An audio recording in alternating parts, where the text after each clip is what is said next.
Hello and welcome to the Stories of Northern Life, a podcast brought to you by the Sault Ste. Marie Museum, sharing the heritage of Northern Ontario and the culturally rich stories in everyday life. We bring the events and people of the Sioux's past to a new light and capture the stories of changemakers in our northern community today.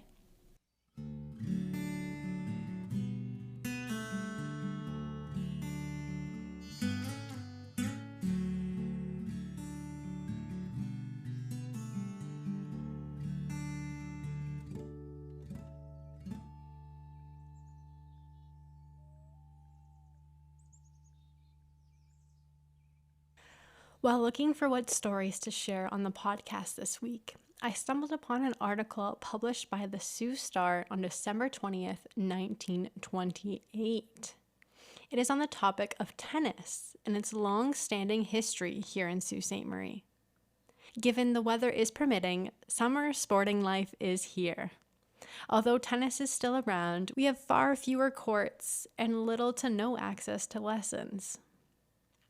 The recent craze of pickleball has been on my mind recently, with a close family friend on the Sioux Pickleball Committee and my best friend taking her very first pickleball lesson this week.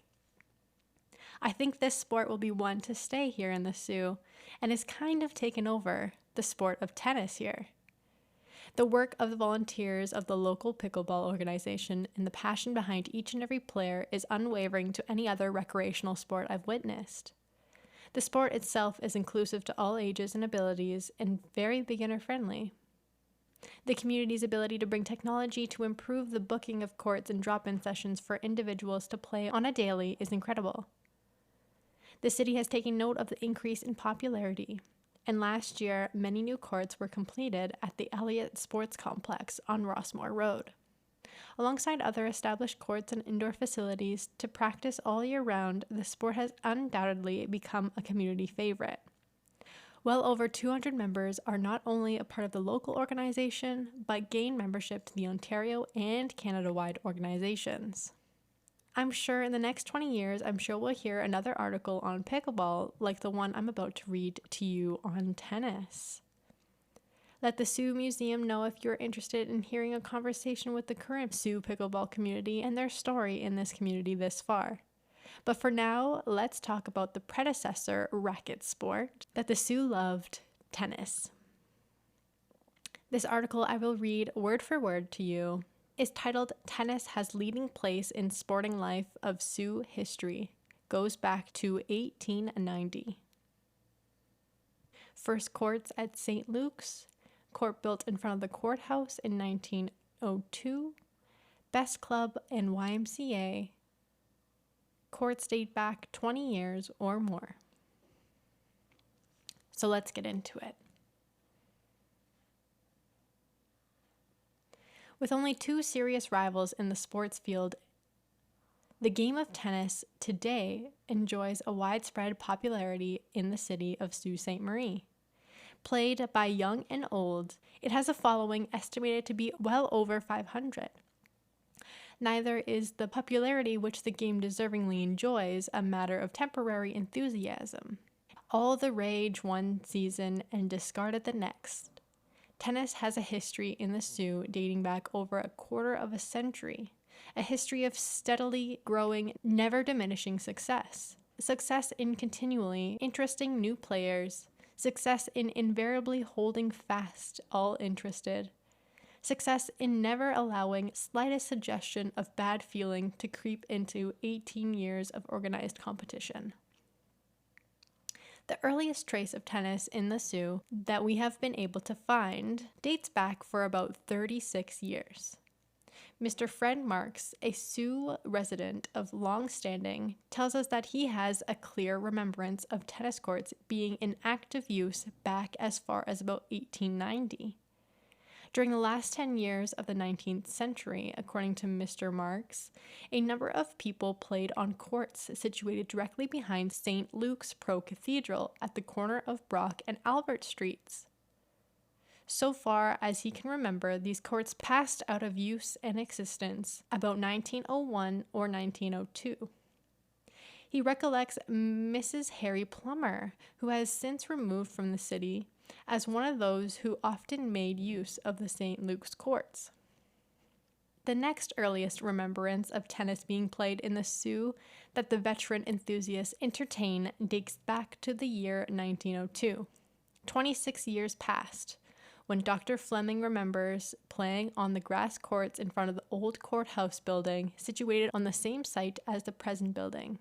As Dr. Fleming recollects it, the court was not particularly level, but the tennis players of those early years seem to have put up with a few difficulties in a cheerful way and taken a great deal of pleasure out of the games. The next year, 1903, Dr. A. Shepherd built a grass court on the front lawn of his residence at the corner of McDougall and Albert Streets, where Mr. William Marshall now resides. Since Dr. Shepherd's court was much better than the one in front of the courthouse, the later was practically deserted, and Dr. Shepherd's front lawn became the center of tennis in the Sault.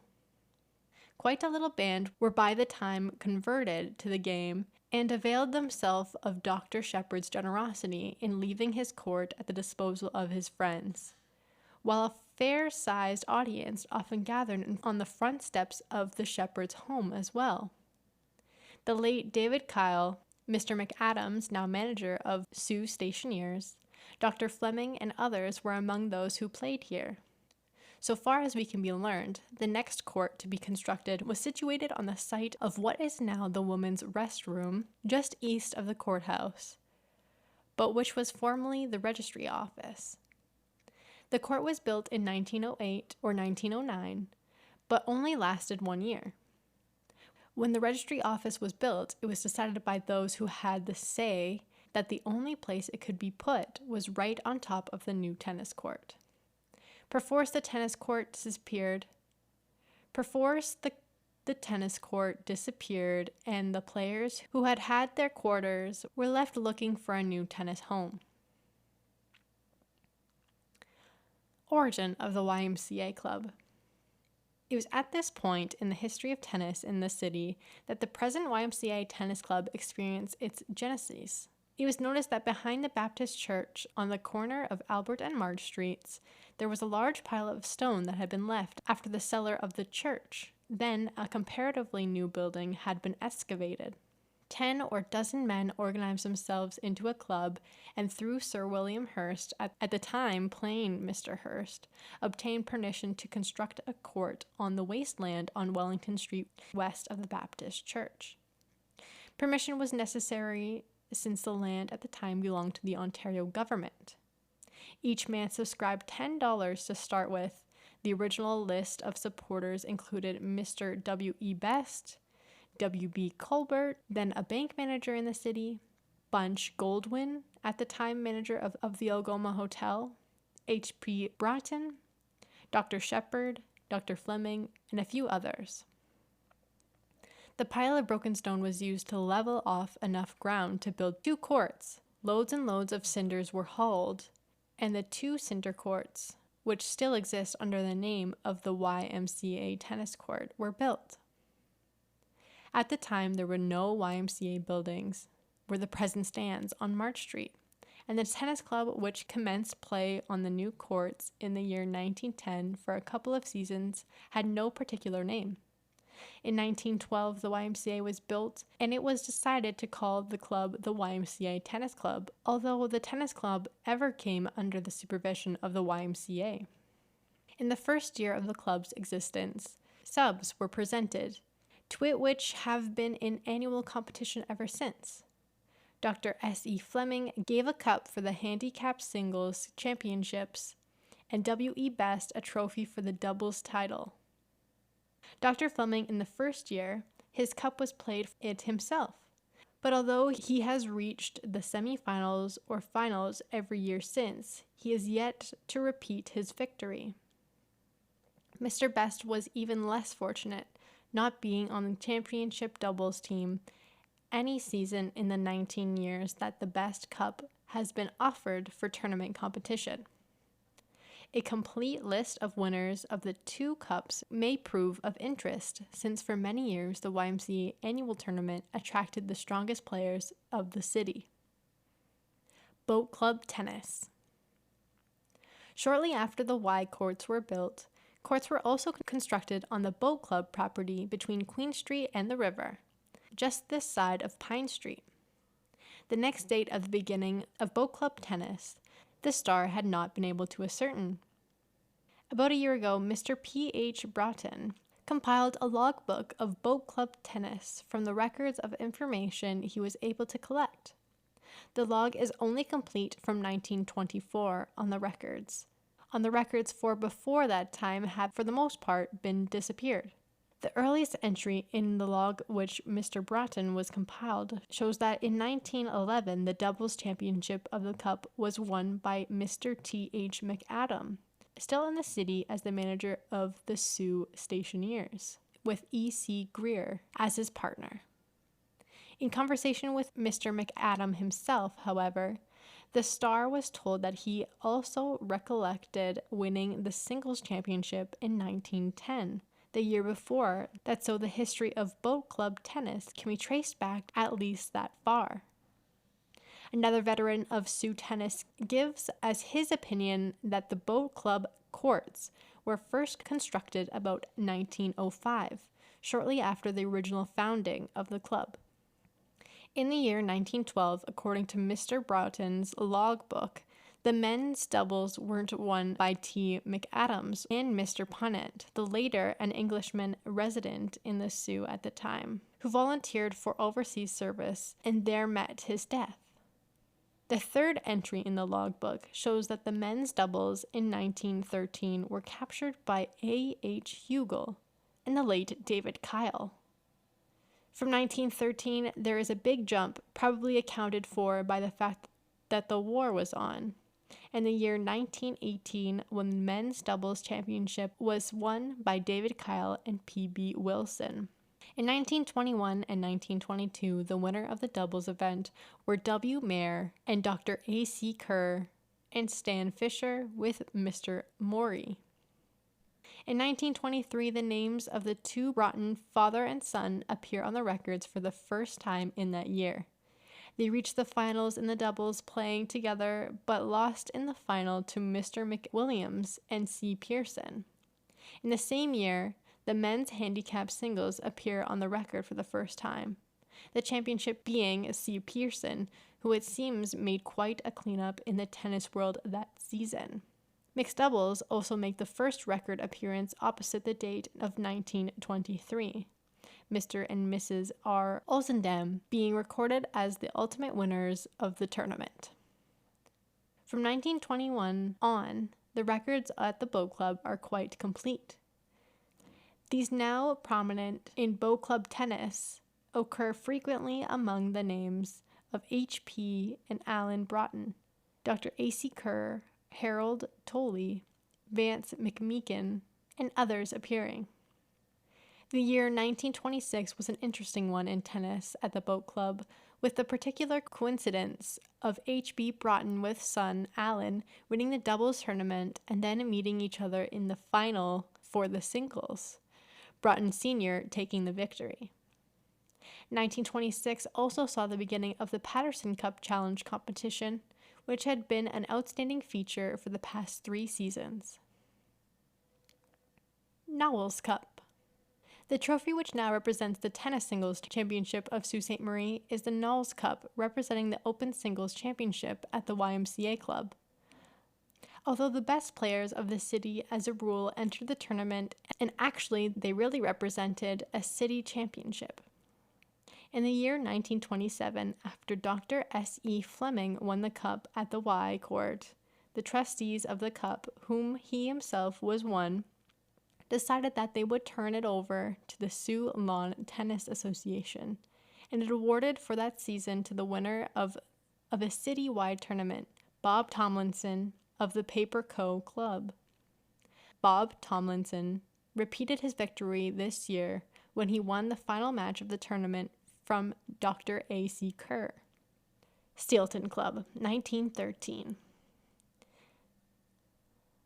Another of the older clubs of the city is the Steelton Tennis Club, whose court was built the year 1913 by Mr. E. Carey. A number of players made their tennis home for years on the McCary's court, including such standbys as Herb Lash and Noble Kenny, which a number of younger players have been determined there. Herb Lash was a donor of the cup, which represented the club's championship.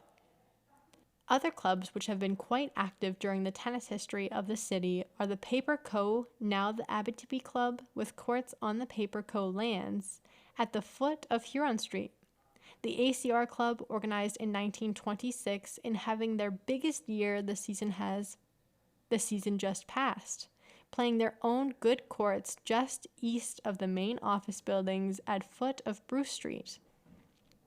And the Sacred Heart Club, prominent a year or two ago, with its courts behind the Sacred Heart Church. And that is the complete article published by the Sioux Daily Star, December 20th, 1928. Now, I hope you learned a little something new about Sault Ste. Marie history and the history of tennis in our community from way back. If you are interested in hearing more about racket sports as of late in the Sioux, let us know by messaging us on Instagram or Facebook at Sioux Museum, that's SAULT Museum, or emailing me at mari@siouxmuseum.ca. Ciao for now, and I'll see you all next week.